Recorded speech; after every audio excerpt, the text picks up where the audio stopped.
Hey everyone, I'm Will, And I'm Bar. and you're joining us again with Don't V LOOKUP, where we talk to operators who make data-driven decisions. And today we're very excited to have Kyle Turadek with us. He's the director of growth at BYLT Basics. Kyle, thanks again for joining. Looks like you're calling from maybe the factory floor. So where are you joining Factory us for floor. us today? It's where they keep us during Cyber 12, man. Factory floor. Yeah, no, thanks for having me on, guys. I'm excited to talk. Yeah, Kyle, Director of Growth here at Built Basics. We're out of Irvine, California. So heart of Orange County. Awesome. Well, yeah, Kyle, if you wouldn't mind just kind of giving a little bit of a background, on yourself, kind of how you even got to the position you're in today, just be helpful to get that context. Yeah, absolutely. So yeah, left college and left a brand called Rip Curl. It's a big surf brand down here in Southern California. Main role at Rip Curl really was running all digital touch points. It's a super lean team, so got really handy experience in retention channels, acquisition channels, e-commerce, copywriting, and was really able to do every position on the marketing floor, which was really helpful in my early career. I then moved to a brand called Travis Matthew. So it's a Callaway golf brand, their apparel side. And that was really my first view at large budget acquisition spend and really, diverse channels and bigger media buys and data driven, decision making and spent a bit there running their paid media for the Callaway team, and then was picked up by Built, really just to run paid acquisition. So all DR digital channels sat under me for about a year, and then recently became the director of growth, and now I oversee essentially all digital touch points, so retention channels, acquisition channels, upper funnel, really anything on a screen for Built is what I handle. That's awesome. That's a really cool background. I actually didn't know you were at Rip Curl and Travis Matthews. What's it or what are the main changes you've noticed kind of moving up market? It seems like Built is significantly bigger than both of those brands. What are some of the changes you noticed internally running a team? Yeah, definitely. I mean, the two brands that I spoke about previously are heavy retail and heavy wholesale presence. So their e-com isn't just a huge part of the business. Both brands hovered in that 20 to 30% range of total business. So coming to a place like Built where it's pure D2C, pure e-com, was just really a new experience off the bat. You don't have that that full business MER support from retail and wholesale, and it's definitely a all on you game in this D2C game. So pressure off the bat, a lot higher. And then I guess biggest change and difficulty just really figuring out how to efficiently acquire new customers at this scale is a different game. When you're spending on Meta and Google and CTV and all these other social channels and all these other placements, yeah, it's definitely a different game. So that was, I feel like, the biggest change from those roles into this role is it's just Did, purely all on you. and did you feel like the retail was actually a nice crutch, or is it a crutch that you just didn't realize, the impact maybe of how that was impacting D2C, since it feels like retail is just tough to track in general. It probably has a lot of brand awareness. But how did you feel that impact in those two other situations than first built? Yeah, I mean, exactly. Pretty much nailed it. That halo effect from the brand awareness just makes your life, at least on the D2C operator side, much easier. I'm sure retail would say differently. It's a hard game to run, but yeah, I mean, the brand awareness, the ability to have another stream of revenue that you're not directly responsible for, definitely not as profitable on the margin side, but just so many areas, and that's one thing that Built kind of did the opposite was kind of master D2C, and now we're opening, our Fashion Island location and working really hard on that brand awareness now that we're transitioning to just a mature brand. So, yeah, I think there's pros and cons for sure. I mean, like you said, the upper funnel effect is great. Having another source of revenue is great, but it's it's an expensive channel to keep running. So that's the challenge. Yeah. And how are you guys thinking about new customer acquisition right now, being, a pretty mature brand and having thousands of customers already? Yeah, definitely. I mean, there's a few lanes. I mean, even a lane like retail being one of them. I mean, we've saturated the channels that we spend on to such a high level that really anything we do outside of those is net new eyeballs. So getting retail and high foot traffic areas like Fashion Island and the East Coast where we have top paid media DMAs where we know that customers around is a good one. And then, I mean, there's so many levers even outside of my side. I mean, the ambassadors that we signed, Gronk, Rob Gronkowski from the Patriots, just being really someone that everybody recognizes. Really, if Certainly. you're a football fan or not, Yeah, we heard that it's helps bigger with news the than Taylor drives. Swift. Yeah, Taylor Swift was I know, jealous of that signing. I know. We wanted to get Kelsey, but that T Swift probably bumped up that paycheck. But Yeah. yeah, I mean, there's so many levers even outside of mine, and then the full broader marketing team supports, and then obviously we can get into the nitty gritty data stuff on our side and how we really measure net new. But yeah, definitely a lot of levers outside of this one. Yeah. Just maybe a fun question for both of you. If you could have any one celebrity, like money aside, who are you signing for your brand? I think for Built, Joe Rogan would be a really good sign. Just Hmm. getting him full head to toe apparel would be a good one. Yeah. Um, he would look great in the product too. Yeah. But He would. I mean, Gronk's up there for sure. I mean, Gronk has been, someone that I've always wanted to work with. Pratt was at TM, and that was a really cool experience. But I'd say Gronk is definitely on my top of my list. Yeah. How about you, Will? Wow, this is really gonna challenge me. I'm on the data side, so like, who can make data really interesting?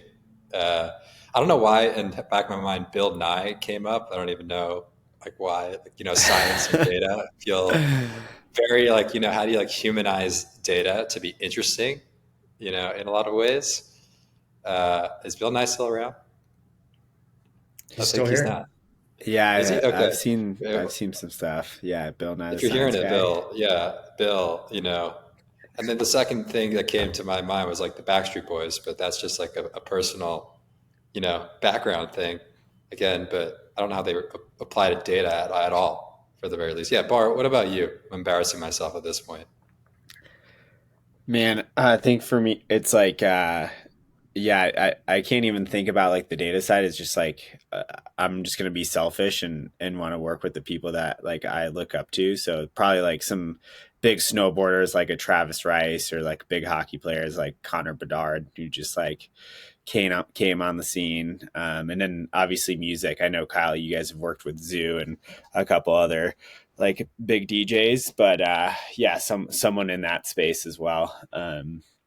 So yeah, something like that. And maybe back to you, Kyle. How are you guys thinking about measuring effectiveness of these like mega influencers? I think that the way that you guys think about that is probably going to distill down to even micro and BC level celebrities. But just curious how you guys are thinking about that.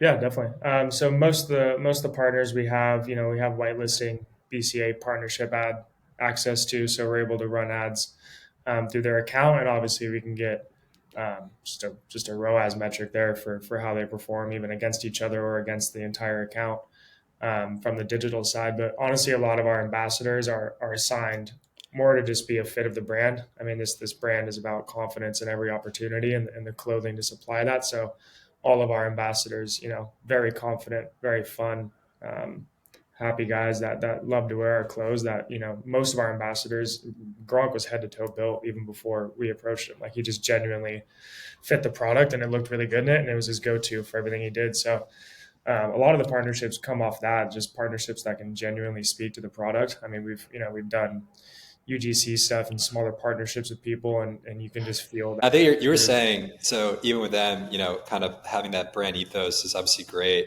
But are there any, and I know you talked the white, listing of the ads, but any specific metrics that you really think about whether it's, hey, we launched with Gronk, I'm going to look at the next 30, 60, 90 days. Like, what does that effectiveness really look like for your resourcing? Because you're a lean team too, right? There's only a small growth team with BYLT. So how do you even think about, okay, we just launched this thing. How do we measure that effectiveness?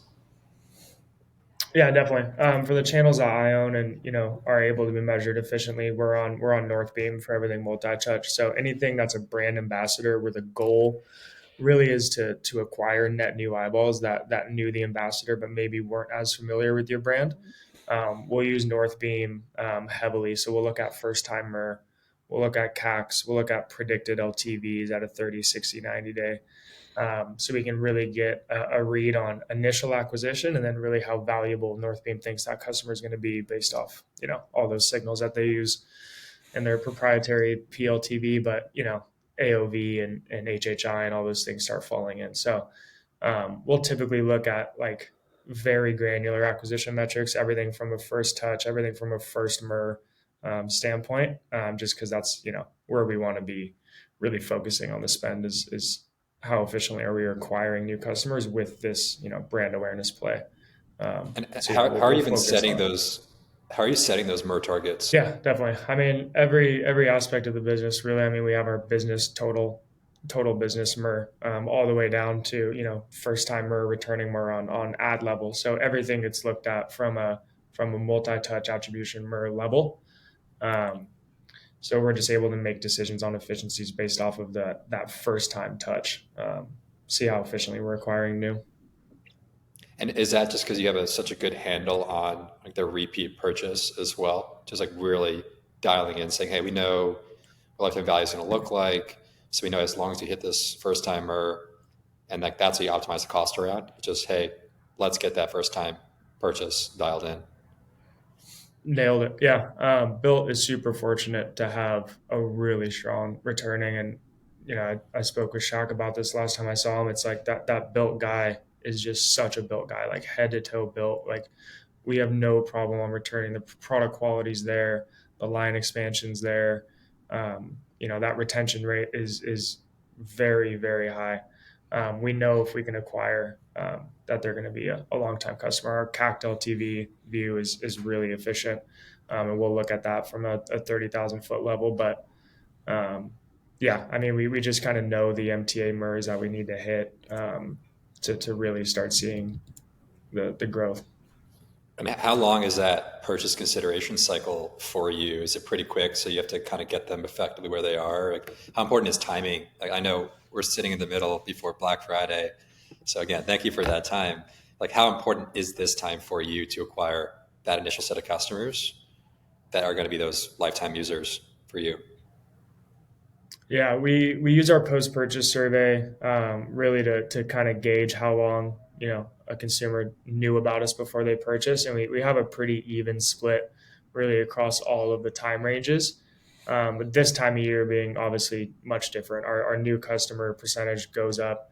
Our 70-30 male female ratio flips, so it's all female purchasers buying for him. That changes strategy a lot. Um, so yeah, everything flips and it really just comes about acquiring net new. And when that female cohort kicks in, you really see that number start to skyrocket. And that's where we shift a lot of focus, especially in Q4 is to that female. I got to ask one more question on that then, because it's really interesting. If that flips, that female, male ratio, are you seeing lifetime value be very different for this cohort that you acquire? Because imagine she's not buying again, or she's not passing along, let's say, that buying habit to the guy yet.